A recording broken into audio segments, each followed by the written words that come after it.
تو کہا پھر کہاں؟ تو کہا جبل ثور پہ چڑھا جائے. جبل ثور کی چوٹی پر ایک غار ثور ہے، اس میں نبی آخر الزمان جب مکہ شریف سے مدینہ شریف کے لیے ہجرت فرمائیں گے تو 3 راتیں 3 وہاں پہ قیام فرمائیں گے. اس میں تو جا اور ٹھہر جایا کر کے اپنے بیٹھنے کی جگہ بنا لے، سکون سے دیدار کرنا. وہاں کوئی نہیں ہوگا، ابو بکر صدیق ان کے ساتھ ہوں گے اور کوئی نہیں ہوگا. سانپ گیا غار ثور میں چڑھتا ہجرت کر کے اسی غار میں جا کے بیٹھ گیا. اب بیٹھا تو سوچنے لگا کہ میں اب کیا کروں، کس طریقے سے. اس نے بل بنایا، اس کے اندر بیٹھا. سوچا یار کوئی نبی کا محبت کرنے والا یار ہوا، وہ چھپا دے بل، میں کیسے دیکھوں. اس نے دوسرا سوراخ بنایا. پھر خیال آیا کہ اب تو اس کو بند کر دے. تیسرا بنایا. پھر خیال آیا کہ اس کو بھی نہ بند کر دے. پھر چوتھا بنایا.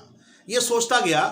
سوچتے سوچتے اس نے 70 سوراخ بنا لیے اور بنا کر کے اس کے اندر بیٹھ گیا. جب ہمارے نبی صلی اللہ علیہ وسلم غار ثور میں کے پاس جب پہنچے، وہ وقت صدیق اندر گئے، صفائی کی تو جتنے آپ کے کپڑے تھے آپ نے پھاڑ کر کے سب کے سب کپڑے آپ نے اسی سب سوراخوں کو بند کر دیا. ایک سوراخ باقی رہ گیا، اس سوراخ پر آپ نے اپنی ایڑی لگائی اور ایڑی لگا کر کے آپ بیٹھ گئے.